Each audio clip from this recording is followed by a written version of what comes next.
know that you have to move through life knowing that it's going to work out, knowing that you're going to get where you're destined to go. You have to have that faith that things are going to work out.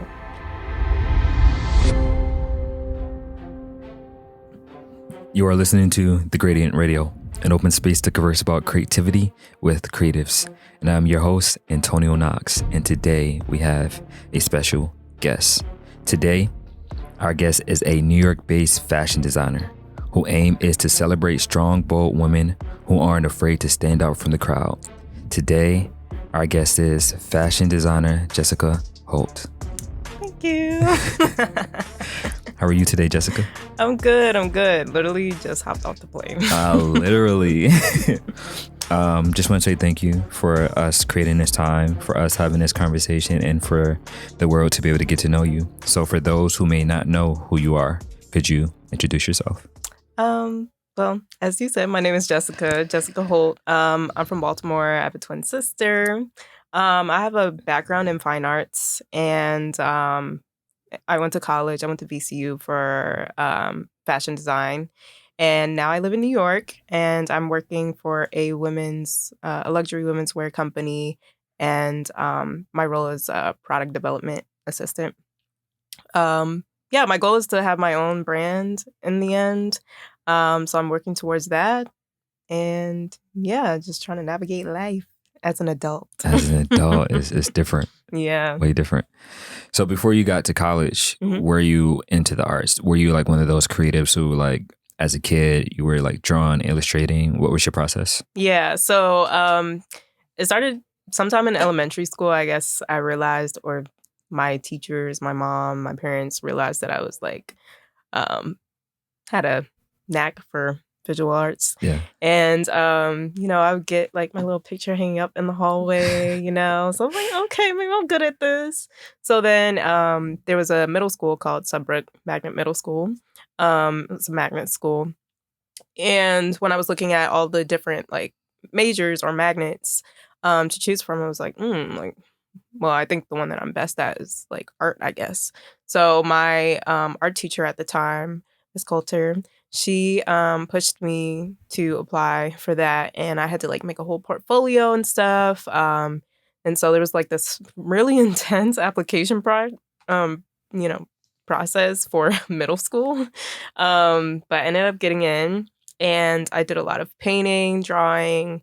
And there I realized I was pretty good at it. And then I went to a high school that also was like a magnet school.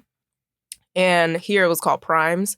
And so my prime was digital fine arts. So it was kind of like art on the computers. At the time, I thought that's what graphic design was, but I realized that was more of kind of like illustration in a way. Mm-hmm. But I've done everything from sculpture, oil painting, art on computers. I've done stuff with metal. Like, I've pretty much touched a lot of different mediums throughout like middle school through high school.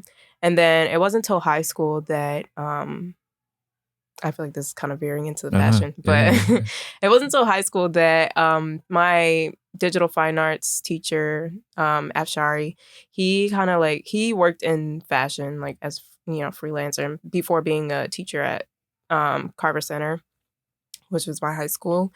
And so I guess I expressed to him like my interest in fashion. So he kind of like mentored me in a way and like taught me some things about like tech packs and like, some of the things that I had no idea about in fashion. So that was like, that was my first experience with somebody who worked in fashion. But actually in middle school, like around 7th grade, my mom enrolled me into sewing classes with Miss Margaret at So Fabulous in Baltimore. So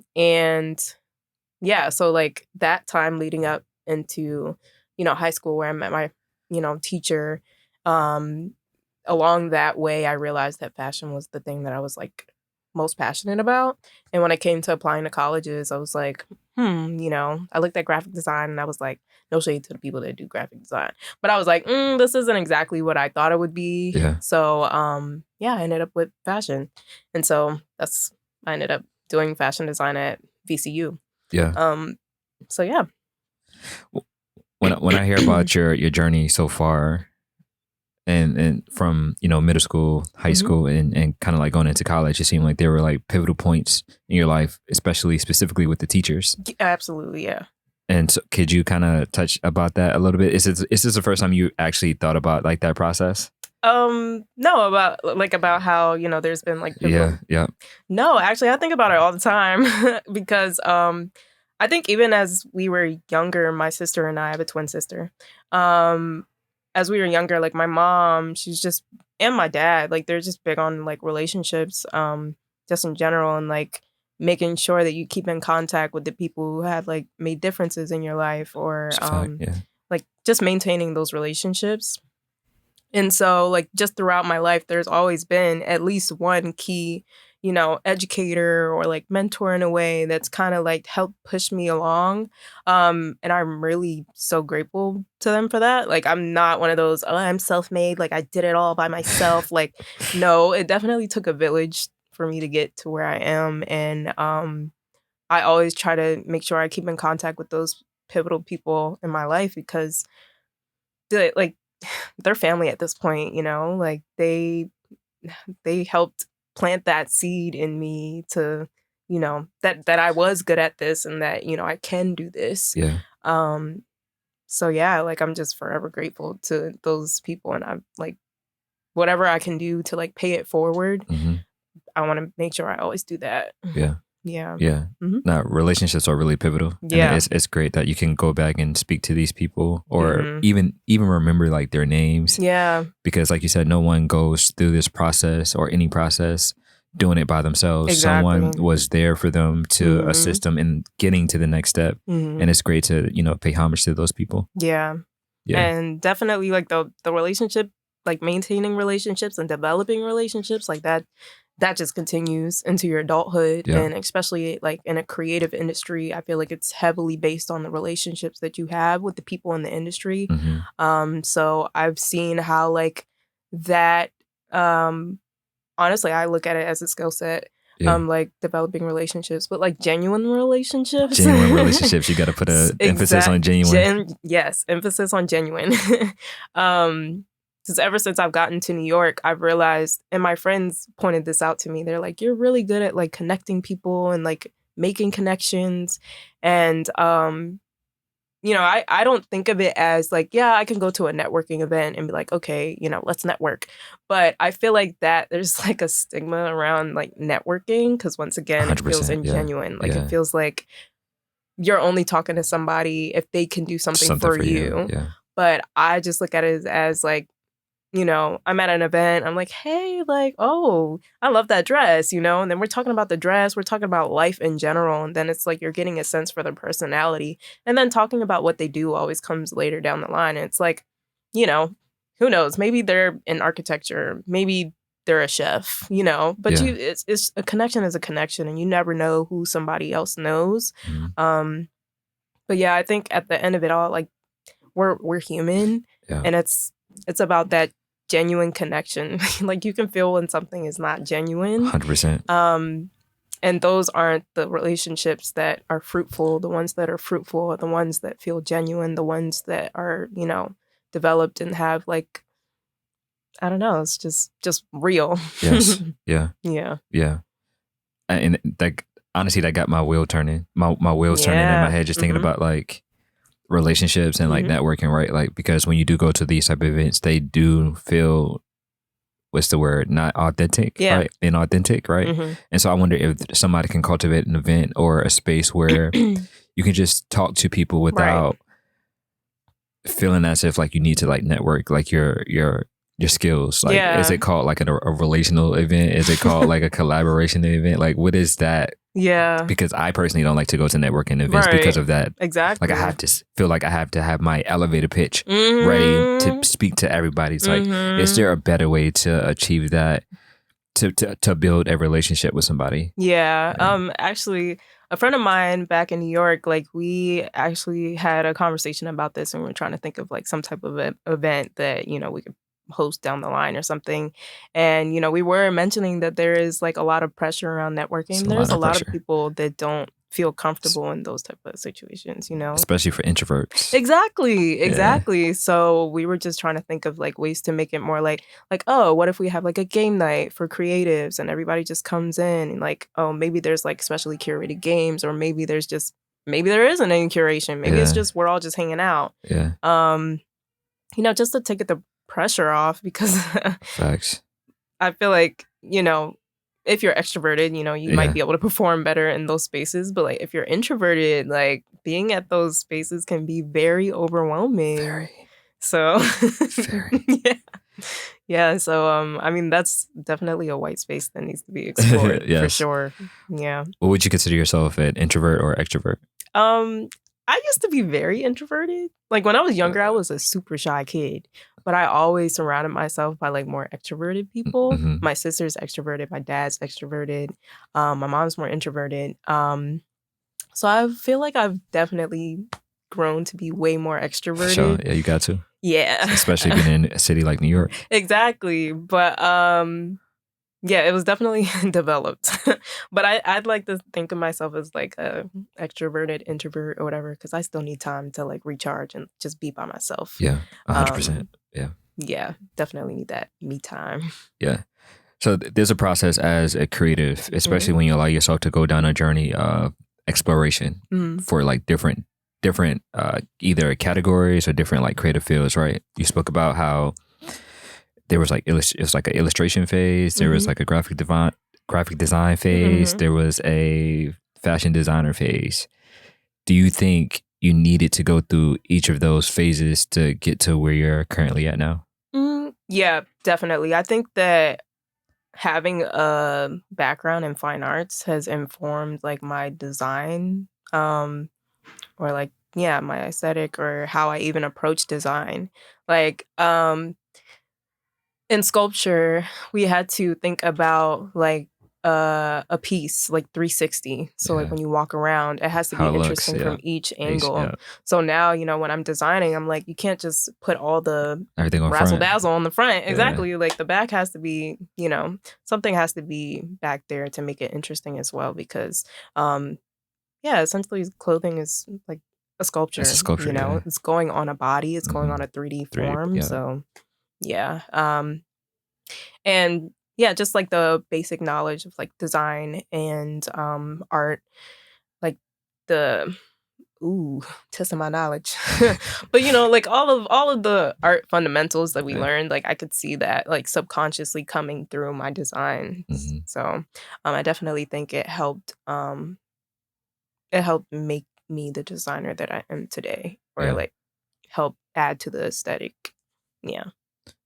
What was that moment for you when you explored or found out that fashion design existed? What was that like eureka moment? Like, yeah, that's a good question. I think so. When I was younger, in my middle school, we had uniforms, and it was very much so like polo, khakis, or you could wear navy or whatever, slacks. And I just remember thinking like, ugh, like this is so boring. So we would go out and try to find polos that we could get embroidered with like different color stitching.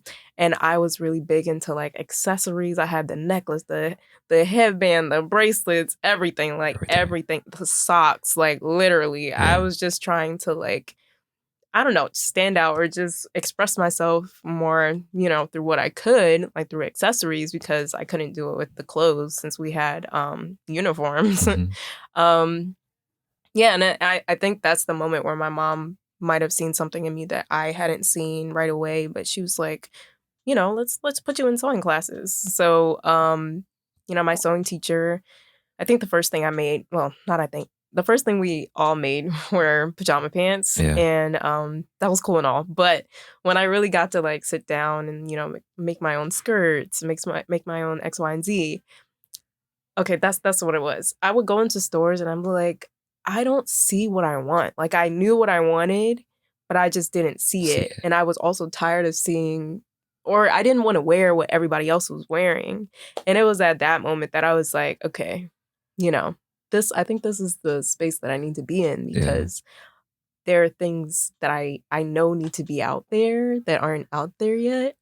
And maybe it's up to me to create that. Yeah. So, yeah. Yeah, that's super dope, right? So one of my favorite authors, his name is like Robert Greene, and one of his books he speak about the book is called Mastery, but in the book he speaks about the moment that like every person discovers like their life task, right? Like, and it's that moment where they're like, oh, I need to do this because of this, like to solve a problem that exists in the world. And it seemed like in that moment you discover it, like, oh, I want to create stuff that doesn't exist, not only for me, but only for like other people as well. Like that is like the game changing moment for like most people or like most creators. And it's really something to think about. Like when you go back in your life, I'm like, oh, this was the moment that actually like changed my life. Yeah, I was about to say like that, reflecting on that moment alone, I'm like, because recently I have been trying to like tap back into like, what's your why or whatever. So I think that's definitely something that's the why. Yeah, I feel like that's a big part of it. Yeah. Thank you for that question. Yeah, and I noticed like with most designers, right? Like they get to that point where they want to dress themselves. They don't want to look like anybody else. And they're like, well, I can't go to the store to find something that's like in my mind, right? Yeah. Like it's like, yeah. If I don't see it in the store, if I can't buy it nowhere, then I have to create it, right? Like I have to make it. And then going through like those years of like apprenticeship, where it's like for you, like you had a sewing teacher, you had a teacher to teach you like tech packs and all of that. You had to go through like the years and years and years of like work to actually fully see your visions come to fruition, right? Exactly. Like it's that process and of doing and etc. Right?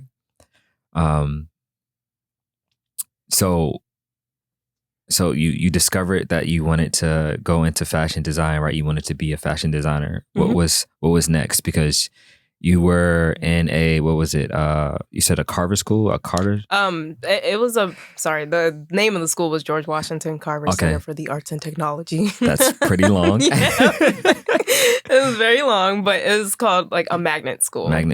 So it's kind of like college in a sense where you chose your It's college before college, basically. Exactly. It was prepping you for college. Yeah. Okay. Yeah. And it definitely set me ahead because 100%. Yeah. Well, first year in VCU was foundations. So like I think it was basically like leveling out the playing field, but I was like, come on, like I already know this. I was like, come on, I done did the paintings, I've did the X, Y, and Z. Like I'm ready to jump into fashion. And then my second year of college, which was my first year in fashion design, was the fundamentals of fashion. And I was like, but I did this, I'm like, all right, we paid for this, but so basically, you basically saying you should have started on your junior year, basically. Yeah. When you got to college, basically. Basically, yeah. Because I felt like I was going through like, oh, how to hand sew, how to sew on a button, stuff like that, and I was like, oh man, like I know this, I was just so eager to learn something that I didn't know how to do. So I definitely had to be patient in that sense. But I will say, looking back on like my freshman year, some of the classes that I took, I definitely produced some of my favorite work. There was this one class, I don't want to lie and say the wrong name, but it was something, I don't know. We did paintings in the class. And literally, the painting that I did, it's hanging above my bed right now because it's one of my favorite paintings that I've done. And there's another painting that I did in that class, another favorite painting. And everybody had, mess to say about the teacher because he was difficult, but I found throughout my education, like the most difficult teachers, like those were the classes that really pushed me and like helped me develop the most, like, I don't know, just the work that I'm the most proud of, because it was like these teachers know what you're capable of. Like they can see it. They've seen so many years of like students. So when they see somebody and they see something in you and they, they're like, all right, come on. Like if you turn in some BS, they're going to be like, come on. And one of my teachers, Hoa, I remember one time I turned in an assignment. Yeah, and basically she gave me a similar response. Like, come on, I know you can do way better than this. And like, it would hurt me because I'm like, hurt your heart, I know I was like, I can. I know I can. So that really pushed me. I don't even remember what you asked. I was just asking about like the process of the schooling that you were in at that time, Carver School. Yeah. Oh, okay, yeah. So I mean, just that high school was so challenging. Oh yeah, I remember now. High school that was probably one of the most challenging, years of my life, especially my senior year. But my senior year, I did we had our senior shows, and so we had to produce a body of work, and at the end, there would be a show where we had our work on display. So that was probably the first time that I made a cohesive body of work. But all of that prepared me for college because even in middle school, we were doing critiques on each other's artwork at such a young age. And so in college, there were people who had never had experience with critiquing their work. And it's you have to learn how to separate your emotions from the work. Yeah. Exactly. Yeah, that's hard for some creatives. Exactly. Really exactly. Hard. Like Erica Badu said, y'all not aligned. Sensitive about mine. Exactly. So I think being able to kind of, step back and actually listen to what they have to say. You can decide whether or not you're going to take the advice, but it's at the end of the day, they're trying to push you to be better. So yeah, it definitely prepared me. I think it definitely set me ahead. And it helped develop skills that I didn't even know that I would be using, in fashion design necessarily. Yeah. So yeah. Yeah, it seems like it's really pivotal in those formative years when you're growing up and your mind is still developing to really have those critiques or really go through what you went through in that high school environment. I really, to your point, when I got into college, and that's when people started to critique my work, right? Or when I started to have clients, and in the beginning it was difficult for me to separate the two from business or critiques from my emotions. And that is really a challenging time. And that's what most creatives do. It's hard for them to overcome because it's you're so attached to your work, right? It's this work came from me, and I know it's the greatest you're thing I I've ever created, right? All these hours into this, and you telling me that you don't like it? Exactly. So 100%. That's a challenge. It's a challenge. And it seemed like the school that you went to set you up for success. Set you up for success. And now you see it now, how it was beneficial. Absolutely. And even I look at some of my classmates and some of the people I went to that school with, and a lot of them are doing great things. And I'm oh, maybe this did do what it was supposed to be doing. Because in the moment, it was it didn't feel like it. The all-nighters, just staying up, trying to finish that painting, getting in a critique and just trying to pull a whole concept out your butt. It was just but looking back on it, I'm wow, it really did do wonders for a lot of us. Because it was we were focusing on, honing in on these crafts at such a young age. I mean, but that's when you're young, when you're a kid, and your parents decide to have you learn a language. Yeah. It's it's easier to learn at a younger age. At a younger age, right? Than right now. So definitely. I'm grateful that my mom even allowed me to pursue art because my mom, she's Jamaican. She's literally so I guess I'm first generation. And so she was definitely super strict. But I know it's a common, I guess it's common for immigrants to be oh, we want you to, be in a field that you're going to be getting paid mad bread, doctor, lawyer, that type of thing. And it wasn't until I was older that I realized how grateful I was that my mom didn't try to force me to fit into a box that wasn't for me, So just looking back, I'm wow, she was very supportive. And even just by her putting me into sewing classes when I was so young, it was just already instilling in me that I can do this and that it is an option. It's not oh, that's not going to make you any money, So I'm super grateful for that. No, that's a great segue because I was going to ask you about, because you mentioned your mom a couple of times and how much she supported you, especially putting you into the sewing classes early on. How pivotal has that support been from your mom? It's been honestly, it's been great. And my dad, like literally, I go home and at first it was really embarrassing, but now I go home, I'm like, oh, that's nice. He has hung up so many of my Oh, your pieces of stuff. work Look at around the that. place, and like I'm like, all right, it looks like a crazy art gallery up in here. And like some of the things I would take down because I'm like, I don't even like that piece. But I think seeing my family appreciate my art at such a young age, and like just I don't know, it's just I'm just so grateful that they even supported me. And like I know it wasn't easy for them to be like, just let me move to New York. Yeah, yeah. Because honestly, when I moved to New York, you know, I wasn't coming into New York with a full-time job. It was an internship, part-time, minimum wage. So, you know, that was a big step. And I know my mom didn't even want me going to school super far. So yeah, I know they've put a lot of trust into me and my sister, but like I think that we've put in the work Mm-hmm. To help them trust that we're gonna Yeah. do the best that we can, you know, wherever we're at and whatever we're doing. So yeah, I'm super grateful. There's been so many people in my life that have helped me get to where I am and like help support me.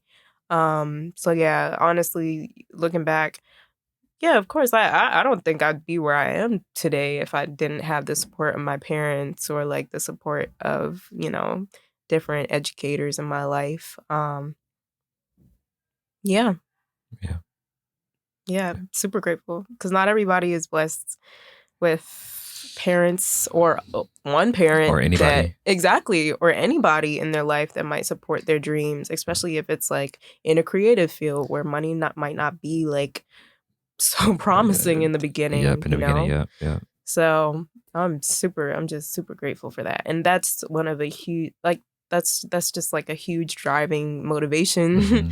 to be successful. Cause I'm like, y'all supported You me this support me. far. Yeah. So now it's up to me. Like I have to see Gotta this show it. Yeah. through. Mm-hmm. Yeah. So So have you thought about it from like the perspective of your parents? Like you said, how it's kind of like a mini gallery in the crib, right? And mhm. like your parents has all your work up like hanging around. But have you thought about it from the perspective of your parents, where it's like they created this like person, right? And this person came out creating mini pieces of work that like never existed or something they never could do before. Yeah. And so that's why they want to just like show it all. Cause I know for my parents, I've done like many amazing things, right? Some things that I personally haven't talked about, but when I talk to them about it, they then go telling like the whole world. I'm Yeah. like, yo, you don't have to do that. Like, so Yeah. have you thought about it from the perspective of your parents and how they perceive you? I I have not. Like I don't think I've thought about that much. I think when I was younger, my sister would always be like, because my sister was like, we're both smart, but she was just the straight A student, like excelled in all of her classes. So she would always talk about, she'd be like, oh, like you have these big, you know, works of art to show everybody, but what can I show? You know, I have a plus on Just my an A. paper. That's it. Like, Yeah. so sometimes I think in that sense, you know, I think about it, I'm like, oh, okay, like that is pretty nice that I have like a physical thing to show and be like, hey, like I did this Yeah. thing. Um, but I've never really thought about it from my parents' perspective in the sense that, like, wow, you know, like this is my baby and she's making these things. Yeah. So, I mean, This came from me. Like, yeah, yeah. And I will say, when I was younger, like my mom, I definitely got like a good chunk of my creativity from my mom. Because when we were younger, she would do little arts and crafts with us, like, and it was just like, I don't know, just random things. Like, I don't know, making a caterpillar out of pom pom balls or, you know, just little cute things. Um, so I think she was really just kind of playing up the creativity part. And I think there's a big, I know my mom didn't go as far in her education as she wanted to. And I think that's why she pushes us so far. I mean, so hard to like, you know, excel in those areas because um, she wants us to have a better life than she did. She wants us to achieve the goals that, you know, she just wants us to go far in life and live a full life. And she sees our potential and she wants us to live up to that. And yeah, it's just, I always, I think last or the summer after, like during the pandemic, I remember I like asked my mom like what her dreams were. And she told me. I'm like, okay, like let's make that happen, like it's not too late. But I feel like my mom has gotten to a point where she feels like, it's too late to do certain things. You have to follow the books, you have to stay where you're at because it's hard to get something else. But I don't want her to stop dreaming, knowing that she didn't go as far as she did. I feel like there's so many people that are excelling right now that are, later on in their life, they're older or whatever. Yeah. And I want my mom to, I want her to keep dreaming. Same for my dad. I want him to keep dreaming. And I don't want them to feel like, oh, I can't do this because I'm this age. Yeah. So yeah. Yeah. It really seems like an appreciation. You just showed a lot of appreciation for your parents, your mom, and what I've learned, like it really comes down to like mentality, right? Like the belief that you can do something. And I hope you continue to like instill that into like your parents to show them like you can be the example for them, right? Yeah, like to show them that like anything I desire to do, I can do it despite the age. It doesn't matter that like I'm in my 20s or like my 30s, right? Like exactly. If I have an idea to do something, just go after it. Like you can do it, mom. Like you can do it, dad. Like don't stop dreaming. Like we all know that like our parents had a life before us, right? They had dreams and visions for like how they perceive their lives to be, but it's not too late. Like you still can do that. And I hope, and I can imagine that you will, that like still instill that into them because it's not over. Like exactly. You can live the life that you want to. Yeah. Like I know she constantly says like her biggest achievement is like me and my sister. And I'm like, but I want it to be more than that, like that's just us. Like we have our own lives. We're going to go do, achieve things on our own. But like, what are you going to look back and say like, I did this for me. For me. Exactly. For me. Not for me and my sister, not for my dad, not for anybody else. And I love how selfless my parents are. I love how selfless my mom is, but I need her to do something for herself. Yeah. Facts. Yeah. So after... Please remind me of the name. You probably say it better. George Washington Carver Center. You can just leave it at that. Or we call it Carver Center. Carver Center? Yeah, for sure. What made you go to VCU? What made you choose VCU? Well, actually, I knew nothing about VCU prior. I think I knew off the bat that I wanted a traditional college experience. So I didn't want to go to FIT or Parsons. I didn't want to go to a fashion school. Like, I already went to 2 art schools for middle school and high school. So I'm like, I love my artists. I love my community. However, I want regular people. Yes. The artists can be a little, So it's like, I just wanted to be around everyone. I wanted to be, like I said, I just wanted a well-rounded college experience. Yeah. And so VCU will definitely give you that. Exactly. So in touring all the college campuses, actually Temple would have been my first option. But and Philly, right? Huh? Temple in Philly, right? Yes. Okay. Yes, but they didn't have fashion design. They had graphic design, and that's when I toured that facility and like saw the graphics program, I was like, I don't want to do this. I was like, this isn't actually what I want to do. So when I toured VCU, like it was like a light switch. I was like, this is it. You knew immediately. Yeah, I knew immediately. Like just walking around the campus, they really played up the diversity part. And so, which it was. It really was. For PWI, it was definitely very diverse.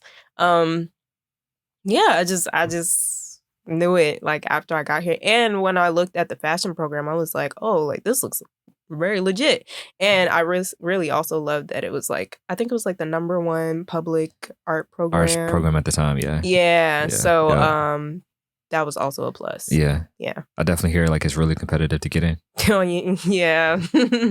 That was a process too. I'm like, I feel like, I don't know why, I remember my high school audition process more than my college one, but we definitely had to have a portfolio Yeah. that we submitted. I think we had to submit a portfolio online. Yeah. And I think we had to, be interviewed and stuff. Yeah, that was pretty intense too. But like I said, I felt like I was already like kind of prepped for that because I had to audition to get into middle school. I had to audition to get into high school. So I'm like, all right. Prepared. Prepared for the game. So let's go.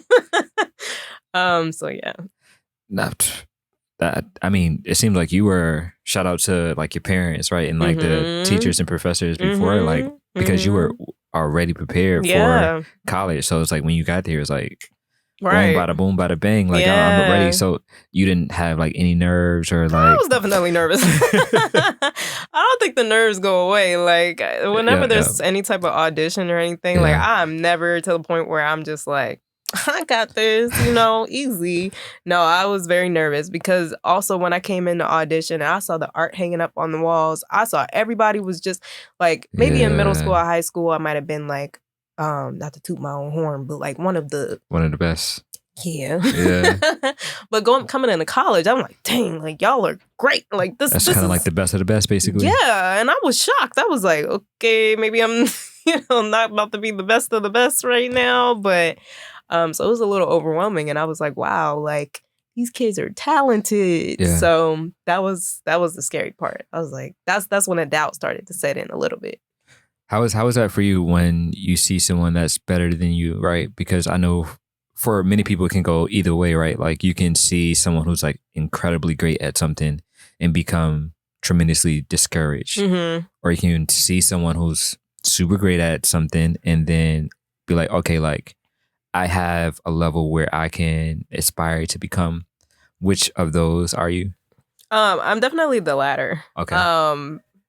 And I think that also developed along the lines. Like when I was in college, I feel like I realized that people excel in different areas. Yeah. And like, where I might be good at handwork, somebody else might be good at tailoring or whatever. So I just realized we were all good at different areas and we can all excel. We can all be great. There's room for that. And I think even working in fashion now, it's like...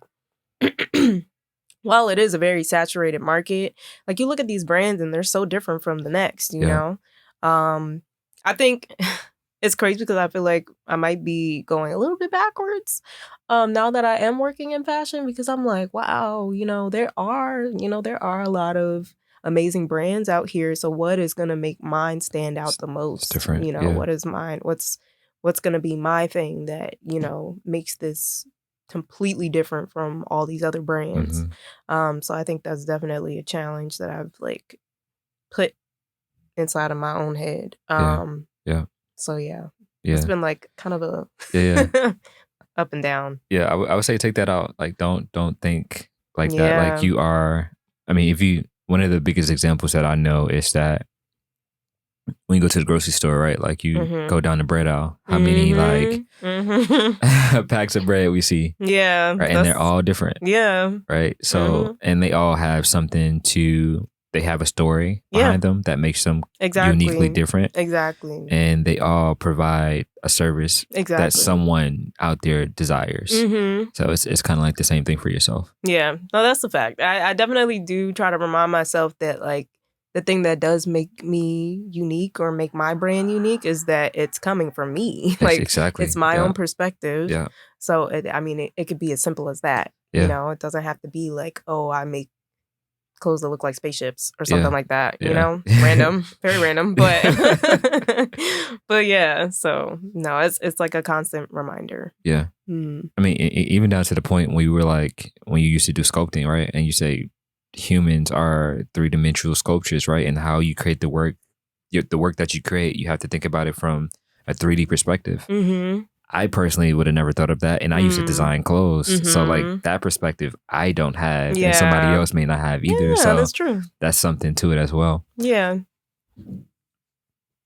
All right, so you were at VCU how many years? 4 years. You did 4 years at VCU. Right? That's how long college is? For some people. Freshman, sophomore, junior, senior. Yep. Yes. 4 years. So you was at VCU for 4 years. You were in Richmond for 4 years. Yeah. How was that experience and being in Richmond and being in VCU at the same time?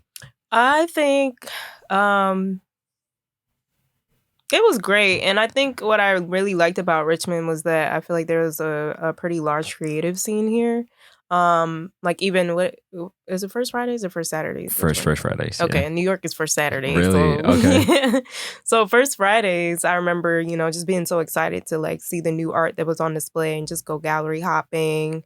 Or like even just like the independent designers that would sell their stuff at different shows or different events. Yeah. And I think looking back, that was the one regret that I had, was like not having, like when I look back at my college experience, sometimes I'm like, dang, I wish I had more of a developed brand so I could have like built Done some more stuff. of, Yeah. I don't know, just like gained An supporters and yeah, audience yeah, in here. Richmond, because Yeah. I really, enjoyed the creative scene here. I feel like there's a pretty good creative community here as Mhm. well. And I think that's one of the things I'm still trying to find in New York. Like I do have a good network in New York, and I am, meeting a lot of different creatives. But I feel like I know a lot of people in the same, Mm. section. Like I know a lot of designers. Yeah.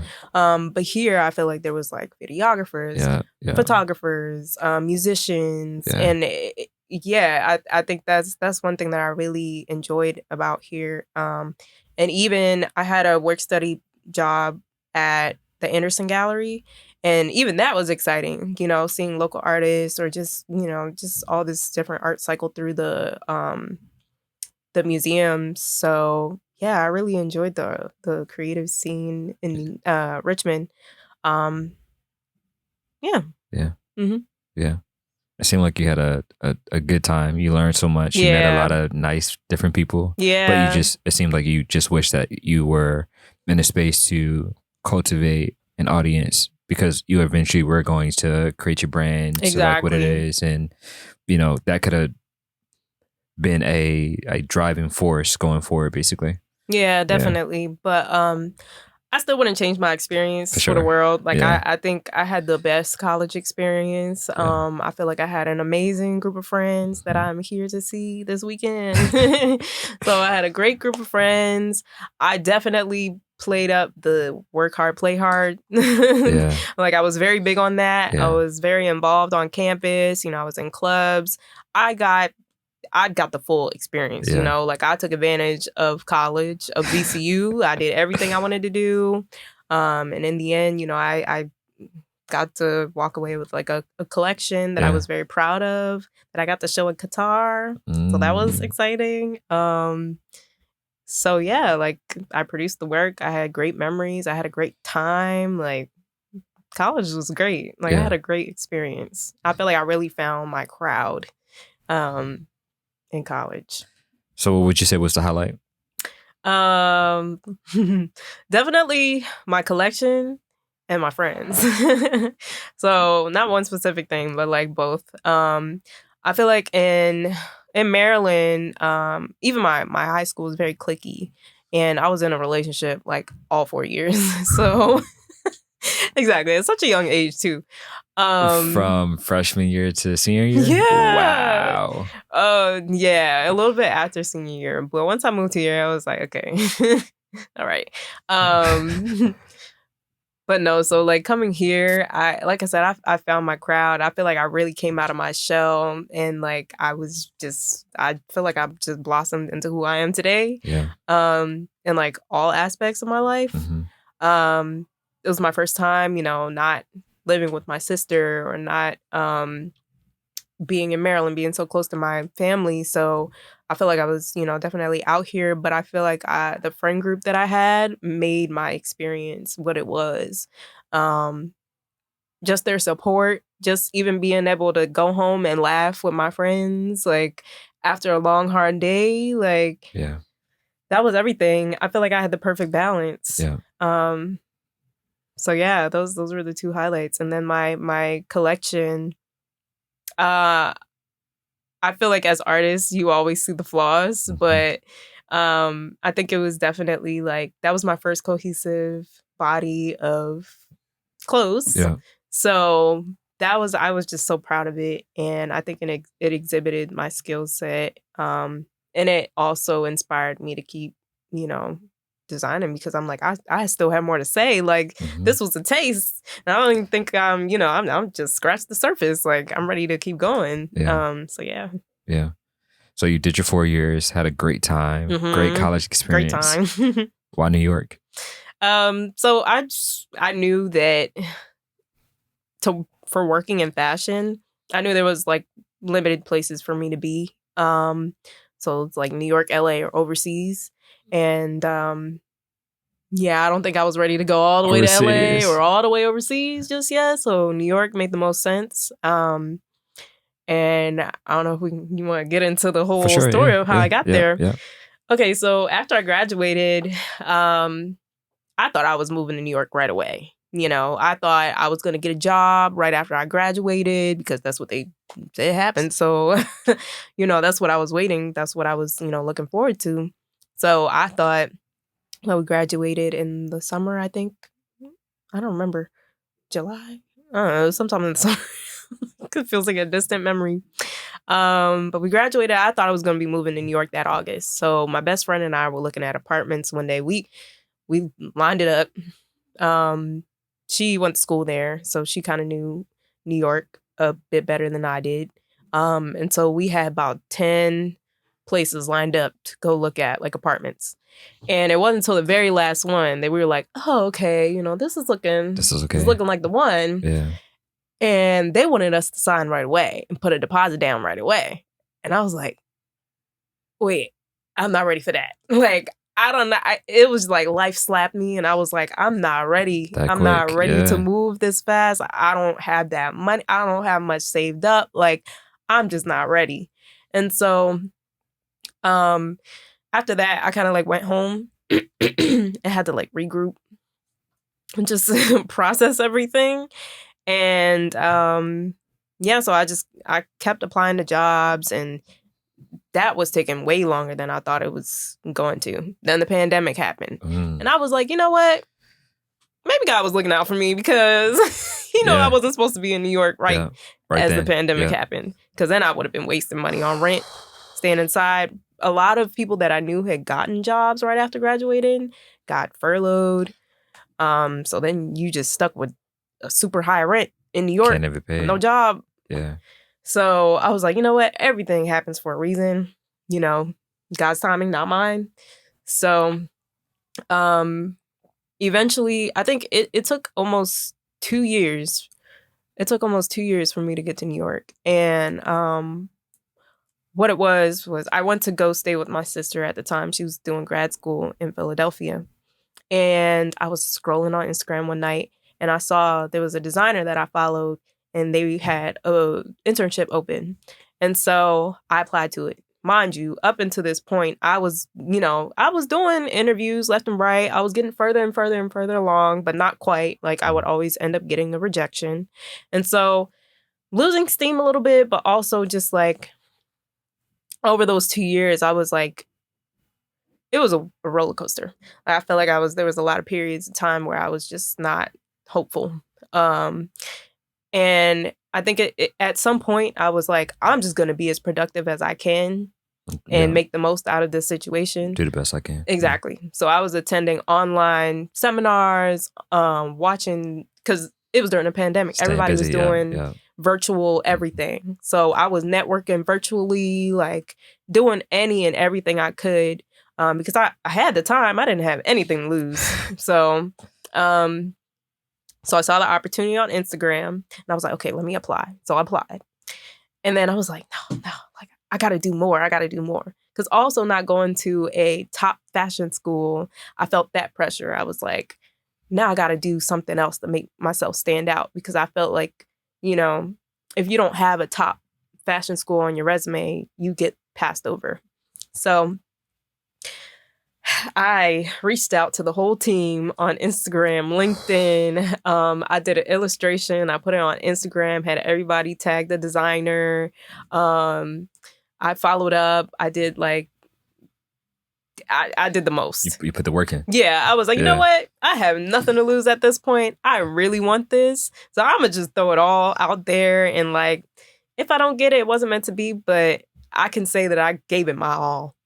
And so I was about to leave my sister's house and I got an email saying, hey, are you available to do an interview in 2 hours?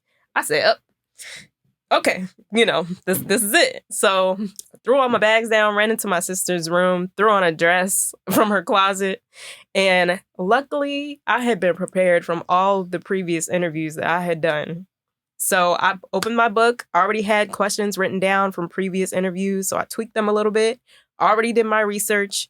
And so I get on FaceTime with my, future boss and did the interview. I thought I did pretty great. So I get home back to Maryland and I'm just, at this point, I'm just like, God, please, please something, at this point, it's been so long. I'm like, I just need one opportunity, please. So I'm crying, I'm journaling, and I'm just like praying. And then I opened my laptop and I got an email and I got it. And so I was just like so grateful. And the email was like, oh, can you start in like a week or two or something like that? And I was like, oh, okay. Because mind you, I didn't tell them I lived in Maryland. I was like, yeah, under the, sense that I'm in New York already. And so I moved in with one of my friends at the time. And I stayed with her for about a month and a half. And I did the internship. But that's how I got to New York. That was the story of how I first got started to New York, and I think it's a great story, and I love telling it. Nah, it's a testimony in itself, right? Like the trials and tribulations of like obviously COVID, waiting on like God's yes to move forward, then going through lesson after lesson from like when I mean like lesson after lesson, it's like the interviews being rejected, like getting used to being rejected, but then like seeing it as an opportunity to prepare yourself for when the opportunity does come. Exactly. And taking advantage of it when it does come. And then also like going above and beyond to making yourself stand out. And I think that testimony can be used for like anything in life, not only just like your story, but like anybody. Yeah. So I can imagine you learned so much from that experience. Absolutely. And I definitely look back on it every time and I'm like, well, you did that. You did that and it got you this far. Like, and it's funny because when I brought it back up, like on my last day of my internship, my boss was like, yeah, we thought you were a little crazy. But we were like, she has a passion. She was persistent. So we're going to give her a chance. And it was literally to date like one of the best experiences I've had, and I got so many experiences through that experience. It was a great experience all around, and I feel like they're my family now, and I looked back once I got the opportunity and once I was actually in it, I was like, all of those no's led me to this one yes for a reason, because this is where I was supposed to be. Like, this is the opportunity that I was looking for. This is the opportunity that God knew that I needed. Yeah. I might not have known that I needed it. I'm, at the time, I probably wasn't even fully versed on this designer. I followed them and liked their clothes, but like, yeah.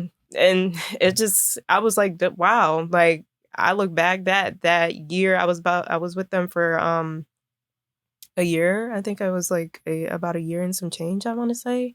And yeah, it was amazing. Yeah. Yeah. Yeah. Nah, I mean, that's an incredible story. That just felt like a moment, just like hearing that. That's incredible. And I know that's going to be like a game changer for people who are like in your like position. Yeah. Right. Yeah. Because when something doesn't go right, people are like, oh man, I thought that was an opportunity. Like I thought I was going to get that. But like maybe that's a stepping stone to the next stone to get you to the right stone, right? Like it's a process. You're not always going to, when the first opportunity comes, you're not always going to get that.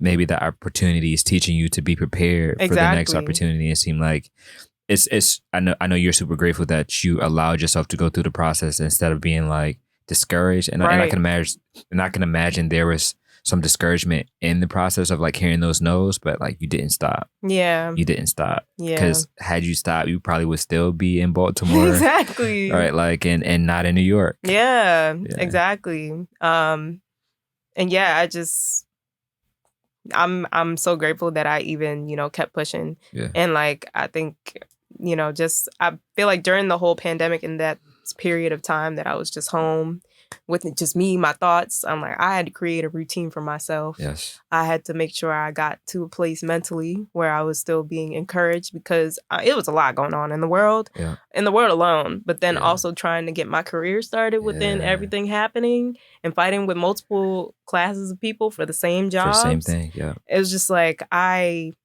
was journaling, I was praying, I had a routine, like I was taking advantage of every opportunity that came across my plate. I was saying yes to so many things, and I was just like, this is all going to count for something at some point. And so when it all, played out, and I ended up there, I was like, wow, this is it.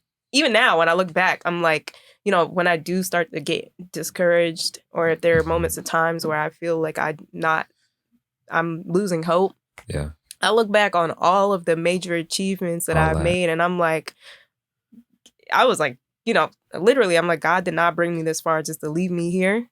And I did not achieve all of those great things just for it to stop here. Yeah. So, yeah. Yeah, it's a fact. So you got to New York. Mm-hmm. What are you doing now? So still in New York. During that internship, I had multiple part-time jobs.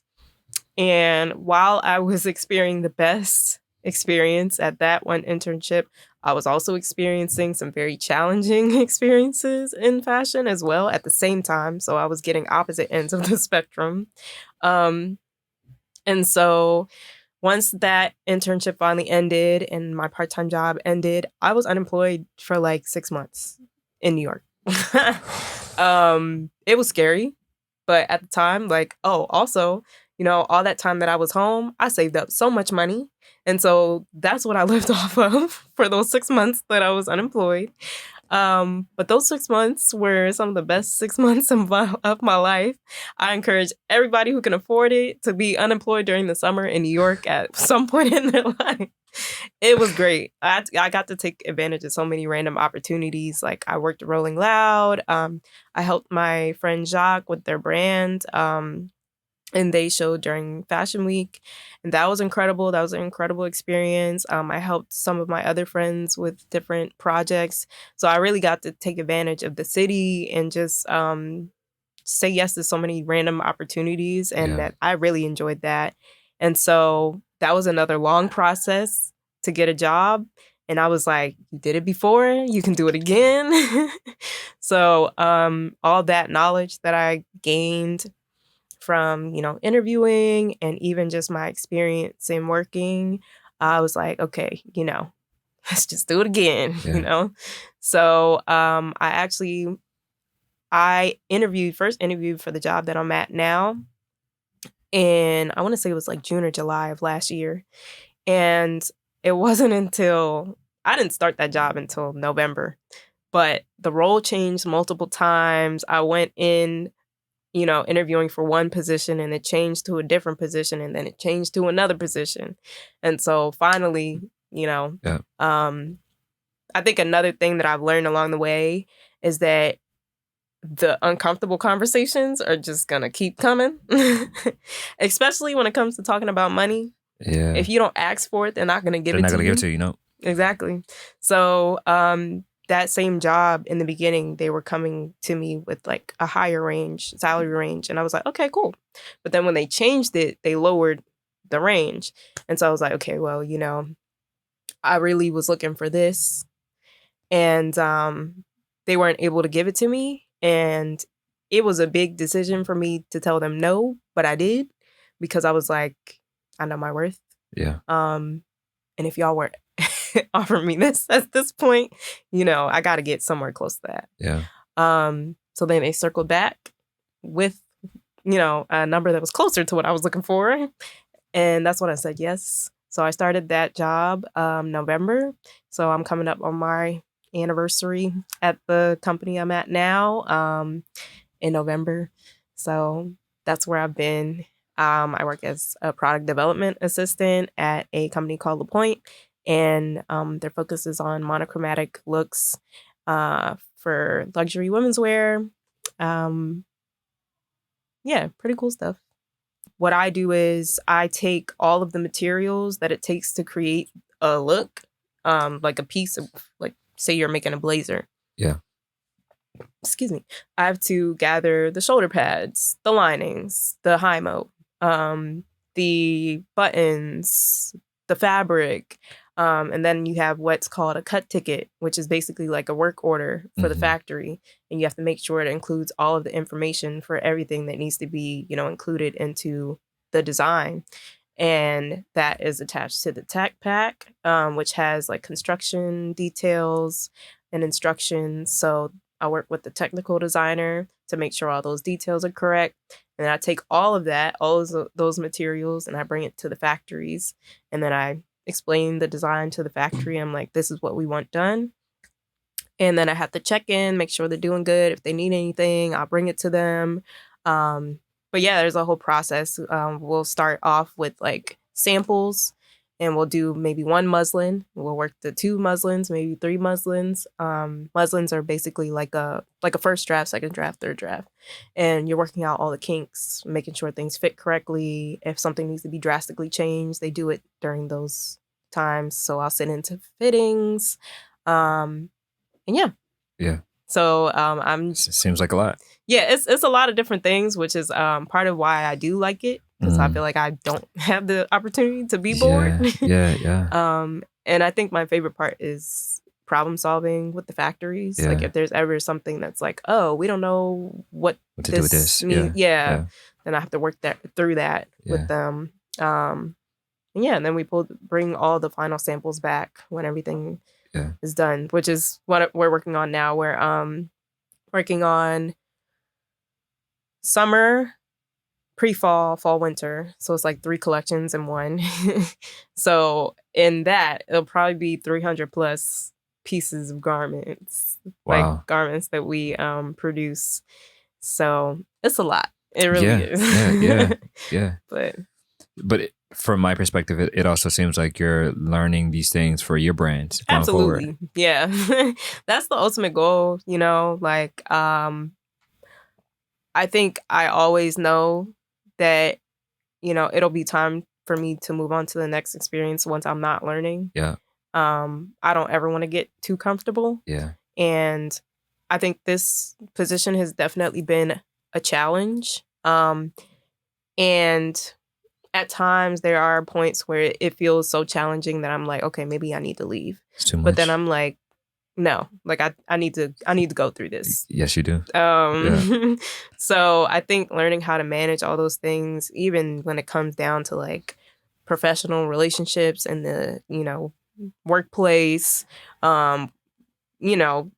developing relationships with factories, learning all these different tools, working with overseas factories, like learning all these different things. I'm like, this is all going to, be important for when I do my own thing. Exactly. So I think that's my biggest goal. I want to learn as much as I can because I want to do things correctly when it comes time for me to do my own thing. So you're getting the game right now. Yeah, that's the goal. You're getting the game. And one thing I realized with like where I'm at with my life, with some of the clients I've had, with some of the like tedious, like hard things that I was going through in certain seasons was, it was all worth it. Yeah. Because the things that I learned, whether it's like from designing standpoint, whether it's from like video content, all that, like it was hard in those moments when I was doing it. But then I realized that like later on or now per se, I am able to incorporate the stuff that I learned in my brand and my personal brand and brand, like this brand right here. Yeah. And so when I heard you saying about like all this stuff that she was learning, I'm like, oh, she's learning all this for like the future. Yeah. So like when it's time for her to create her pre-collection, her pre-winter, pre-fall, like all those collections that you're gonna be creating in the future, like it's gonna be a breeze because you already know, you're going to know how to do it. Exactly. Yeah. And like even just before, like right out as I got out the airport, one of my friends called. She was another person that I helped with her brand. She had a fashion show sometime last year, so I got to help her with that. she had a question about like line sheets, and I was able to let her know, you know, I was able to answer that because, Look you know, at that. yeah, I've, you know, gained that experience and I've gained that knowledge by working at the companies that I've worked at. So yeah, I'm really grateful for that. Like in the moment, it might be a struggle, you know, the day to day working. I work 9 to 6, so most of the times I'm not leaving until 6:30, 7 or later. So sometimes it definitely is hard to be like, you know, hard to see like, is this worth it? It's hard to see outside of it. Exactly. Like when you're in it. Yeah. Exactly, while you're in it. But, you know, once you step back and reflect, it's like, okay, remember why you're doing this. It just goes back to the time where you were like in Maryland, right? Like exactly. Like you couldn't see outside of that until you were outside of it. Exactly. Yeah. Exactly. So same concept, but just it looks different. Mm-hmm. Yeah. Mm-hmm. Yeah. So where do you see yourself in the next, 5 years? It's funny because I was I was trying to think about that on the way here, and I was like, I think the hardest thing about being a creative is it's kind of hard to plan things out because I feel like creative industries can be so unpredictable. Yes. Like there is no, okay, first you do this, first you do that, blah, blah, blah. Like sometimes, but like, you know, if you're a doctor, that's pretty predictable. Exactly. For the most part. Like there's certain steps you got to take to do what you got to do. Mm-hmm. But like as a designer, I'm like, I might get my next opportunity from somebody I'm standing next to in an elevator. It's a fact, yeah. You know, it could change your whole life, your whole trajectory. Exactly. I was on the plane the other day, maybe a couple months ago, and I was sitting next to this guy, and he owns his own like contracting company, and he was like, yeah, like we were just talking about life and just random things, and he was like, yeah, I want to invest in your brand. I said, excuse me. So it's like you just never know. You never know. You never know who you're talking to. You never know, you know, where your next opportunity is going to come from. Mm-hmm. But I would love to say that in 5 years that I would have my brand developed and have at least 1 or 2 collections out by then. Collections, yeah. How many collections is in a year? Well, is it 4? It depends. It depends on the brand. Okay. So like the first company I worked for, they do like 2 collections, 2 big collections a year. The one I'm at now, they do like 6. So it really varies. But I don't see myself doing 6 collections in 1 year, especially not starting out. Yeah. Like it might even be 1. Yeah. You know, it might be 1 collection. I'm still figuring out what that's all gonna look like for me. Mm-hmm. Even just last night, I had a conversation with my friend Jacques. They have their own brand called Agbobly, and their stuff is incredible. And they've been just a huge part of my journey in fashion. They encourage me so much. And like, even we were having a conversation last night, and they're like, you know, all the people, they were like, there's so many people that are waiting to support you when you know, when it's your turn. And they waiting for that bread. Exactly. So, and I'm grateful for the circle that I do have back home. I mean, yeah, because New York is home. So back in New York, and even just the community that I've built. Yeah, so I'm praying that I am at a decent place with my own brand in 5 years. Yeah. I think it's definitely been a challenge since I've moved to New York to find my footing and all that. And like working for other brands, sometimes it can deter you. I think the biggest thing that's been deterring is money. Yeah. Like seeing the numbers. Oh my gosh. Like seeing the numbers. Takes so much. Yeah. Of what it even takes to make one look. It blows my mind. Because I'm like, okay, well, how can we cut this out? You know, I got to do a lot by myself in the beginning. I already know. But it's like, if you're not privileged enough to have like, to come from money, you got to find that funding. Yeah. And that's a whole job in itself. Mm-hmm. And just seeing my friend, like they've been blessed enough to get grants on top of grants. But majority of these up and coming brands, they don't get half the grants. And I think that's the scariest part. Is the money. Yeah. To produce something that's like the quality that you envision. Want it to be. Yeah. Exactly. Yeah. So, but yeah, just working through that. Yeah. Yeah, I recently just saw Jerry Lorenz, his favorite guy collection. He was just like, he's on collection 8. He was like, the capital is where my vision is finally at. Mm-hmm. Right. So like it took him 8 collections to get to there. So I can only imagine anybody else. Exactly. It's probably not there. Yeah. Yeah. And it's crazy because like even just one of the places they have fashion shows at, they wanted $60,000. And that's for like a show that lasts what, 10 minutes? Wow. 30 minutes at most. $60,000 for the space, the production. I'm like, huh? Gotta do some more networking. Yeah, for real. So you can get that space for free. Exactly. So yeah, the numbers are crazy. Yeah. So what would you say to someone who like is just trying to figure it out, right? Like they're going through a time. Speak to that like college student, right? Who just graduated college. They just thought like, yo, like I got this degree. I'm going to get this job, and going through like many obstacles from like interviews, people saying no, not having money, living with parents at the time, and trying to take a risk, trying to find it out. Like, what would you say to the person who is you? Yeah, I would definitely say be patient, be persistent. I think that persistence and patience is definitely key.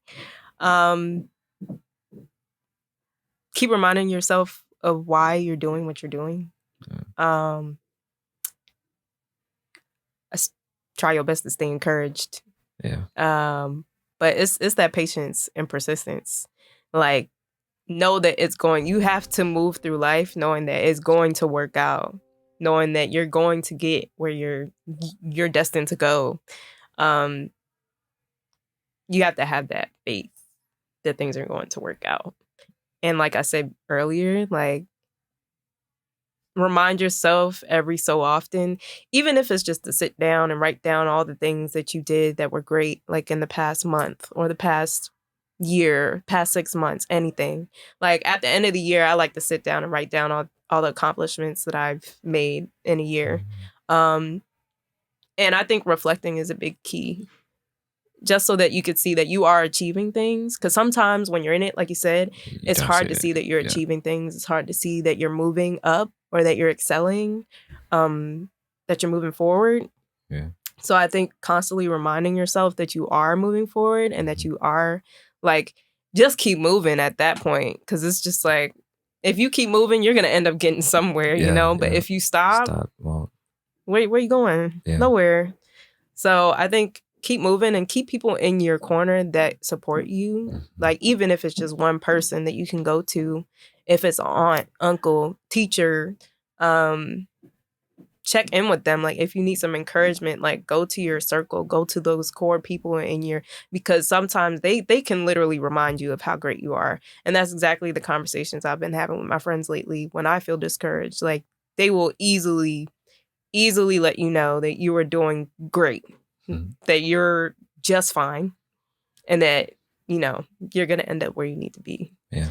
And I also think that going back to the beginning, like the relationship aspect, like maintain those relationships. Like I said, even your elementary school art teacher, like maintain those relationships. Those relationships are so important, especially just in any industry. It's in life. Like those relationships, like when say you want to start a business, if you're first starting out, like the people that are going to support you first are the people that you've developed relationships with all your life. Facts. They've been looking at your growth for years. So they're going to jump at the opportunity to support you. So that's who you're going to start with. So you have to maintain those relationships. Yeah.